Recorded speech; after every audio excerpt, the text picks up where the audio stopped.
murdered. Who's there?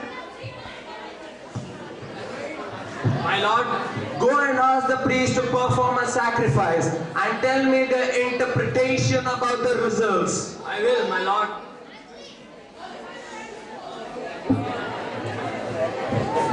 Hey, don't make noise. What are you doing, Caesar? Are you planning to go out? You're not leaving this house today. I shall go out. The things that threaten me have only seen my back. When they see the face of Caesar, they will vanish. Caesar, I never stood on omens, but now they frighten me. A lioness has given birth on the streets, and graves have cracked open. Oh, Caesar, these things are beyond anything we have seen before, and I'm afraid. How can we avoid what the gods want to happen? These bad omens apply to everyone in general, including the mighty Caesar. When beggars die, there are no comets seen in the sky. The heavens themselves brace for the death of princes. Cowards die many times before their death. The heaven only announced of the bravest people. What did they say?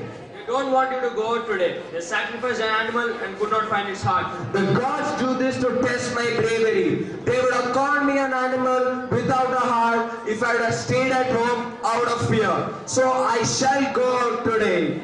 Danger knows that Caesar is dangerous than he. We are two lions littered on the same day. I being the terrible and the more older. So I shall go out today. Alas, my lord, your wisdom is getting the better of your confidence. Do not go out today. We shall send Mark Antony to the Senate House and he shall say that you're not well today.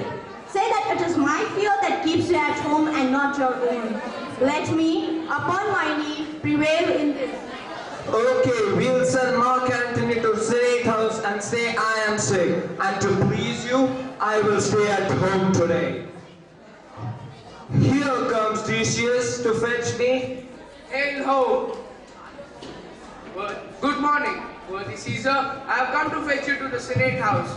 You have come at a very good time, my dear friend. Convey my regards to the senators.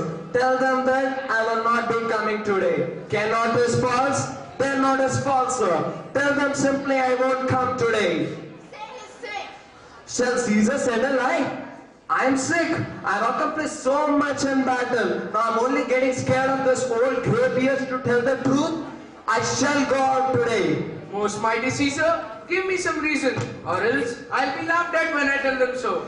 That's what I want. That's enough for the senators. But my dear friend, for your satisfaction, let me tell you. Here my wife, Calpurnia, last night dreamt that she saw my statue spouting blood through 100 holes, that were pure blood, and in which many smiling Romans was their hands. She takes this warnings and predicts of terrible evils to come in future.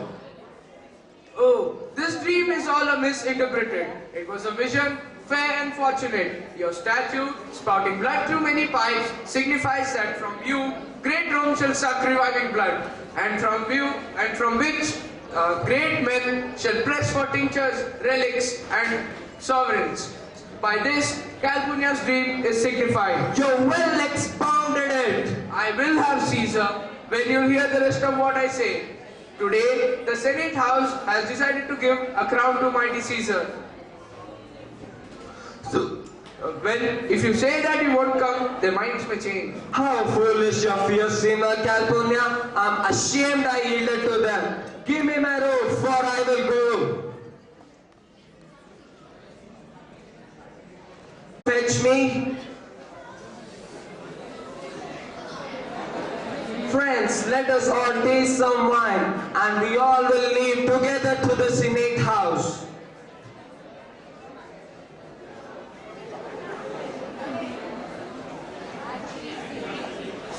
Scene 2, Capital. Caesar invites his so-called friends to a drink of wine, where Metellus Cimber diverts Caesar's attention from the surroundings. Caesar is ironically assassinated at the foot of the Pompey statue, where valor and courage were displayed before. Mark Antony, who arrives at the scene, is heartbroken by Caesar's death and demands reasons. He also asks for an opportunity to do a final tribute to Caesar.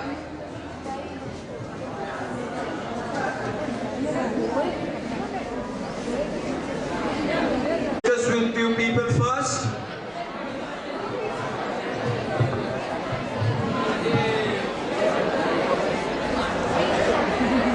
Most high, most mighty, most powerful Caesar, Metellus Cimber kneels before you with a humble heart. These kneelings and couchings might excite ordinary men. I must prevent you from this, Cimber. Don't be so foolish to think that you can sway me from what's right.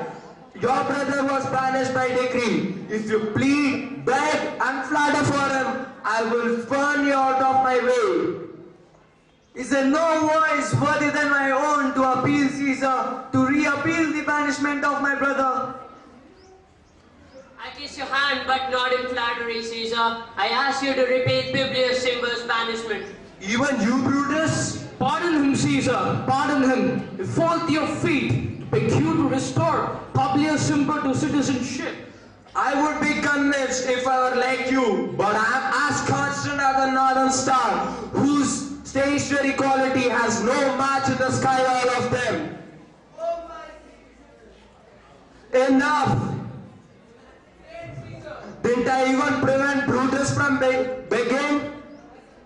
Hands speak for me.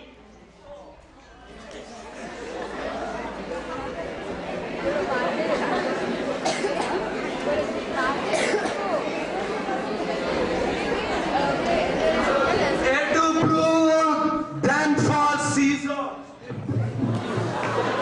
Liberty, freedom, tyranny is dead. Run and proclaim pride about the streets. Here comes Mark Antony. Welcome, Mark Antony.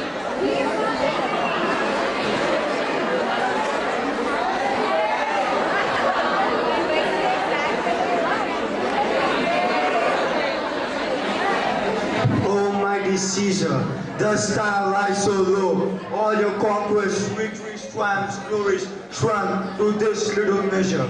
Pray thee well, I know not what you gentlemen intend. Who else must die? Who else must live? If I myself, then there's no place as fit as Caesar's death place. No heart so fit as Caesar's death heart. Nor any weapon, even half as powerful as a sword, made rich the most noble blood all over the world. Oh, Antony, don't beg us to kill you. Though we may seem bloody and cruel right now with this bloody deed we have done, but our hearts are full of pity for Caesar.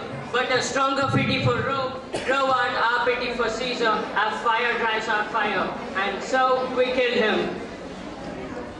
Your voice shall be as strong as any man's, the disposing of new dignities. I doubt not of your wisdom. Now let each gentleman render me his bloody hand. Alas, what shall I say? My credit now stands on such slippery ground. Either the two ways you must concede me, either as a coward or as a flatterer. If Caesar's spirit looked upon us now, wouldn't it grieve him greater than his death to see his Antony making friends with his foes, shaking the hands of his bloody foes in the presence of his corpse? Mark Antony! Pardon me, Cassius, if the enemies of Caesar shall say this, then in a friend it's called modesty. I blame you not for praising Caesar so, but what compact meaning to have with us? Will you be pricked the number of our friends, or shall we on, do not depend on you? But if need swayed away from the point upon looking down on Caesar. But friends, I am with you all and love you all. Upon this hope, please give me reasons why and wherein Caesar was dangerous. Our reasons are so full of good concern that were you Antony Caesar's son, you should be satisfied. That's all I seek. I seek your permission to produce Caesar's body at the marketplace and speak in honor of his funeral. You may, Mark Antony. Brutus, Brutus, a word with you. Brutus, you know very well know how people could be lured by what Mark Antony says. Don't let Antony speak at his funeral. I don't know what may fall. With your permission, I'll myself onto the pulpit first and tell what Antony has to speak. He only does it by our permission and by our conviction that about Caesar's glories and triumphs. I like it not, Brutus. I don't know what may fall. Mark Antony, take Caesar's body. You say the speech only by our permission, and you speak about Caesar's glories and triumphs. Be it so, that's all I say. Thank you. Prepare the body then.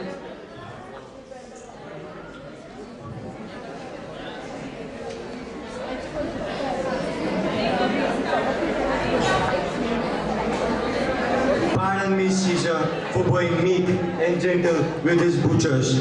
Thou art the ruins of the noblest man that have lived in the times of the time. Woe to the hand that shed this costly blood, over thy wounds now I do prophecy, which like dumb mouths do hope the utterance of my tongue. A curse shall light upon the limbs of men. Domestic fury and civil strife shall tumor all parts of Italy. Mother shall but smile when their infants are quartered with the hands of war. See the spirit come hot from hell, retained by sight, raging for revenge, and the smell of this foul deed shall smell about the earth, with carrion men growing for burial. Cry havoc and let sleep the dogs of war.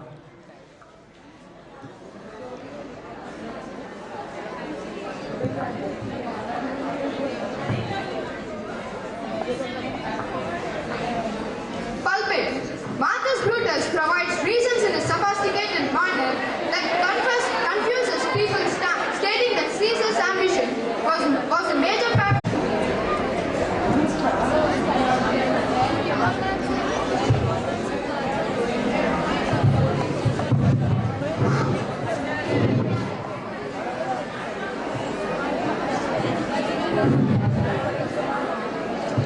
We will be satisfied. Let us be satisfied. Then follow me and listen to my speech, friends. Let us hear Brutus speak. Be patient until I finish. Romans, countrymen and friends, hear me for my cause and be silent so you can hear. Be patient and believe me in my honor and keep my honor in mind so you may believe me. Be wise when you criticize me. If there's anyone in this assembly, any dear friend of Caesar's, to him I say that my love for Caesar was no less than his. If then that friend demands to know why I rose up against Caesar, this is my answer. It's not that I loved Caesar less, but that I loved Rome more. Would you rather that Caesar were living and we all went to our graves as slaves? Or that Caesar were dead and we all lived as free men? I honor Caesar for being brave, but his ambition, for that I killed him. Who here is so low that he wants to be a slave? If there is any, speak, for him have I offended. Who here is so barbaric that he doesn't want to be a Roman? If there is any, speak, for him have I offended. Who here is so wild that he doesn't love his country? If there is any, speak, for him have I offended. I will pause for a reply. None. Then I have offended no one. I have done no more to Caesar than you will do to me. The reasons for his death are recorded in the Capitol. Here comes his body, burned by Mark Antony, who, though he had no part in the killing, will benefit from his death, receiving a share in the commonwealth, as you all will. With these words I leave. Just as I killed my best friend for the good of Rome, so will I kill myself when my country requires my death. Live, Brutus! Live! Let's carry him in triumph to his house. Let's build a statue of him near those of his ancestors. Let him be Caesar. Caesar's better qualities exist in Brutus. We will crown him. Let's carry him in his body with shouts and celebration. Good countrymen, Silence, Brutus speaks. my countrymen, let me leave alone, and please stay here with Mark Antony and listen to his speech about Caesar's glories and triumphs. You gentle Romans, Right, let's hear what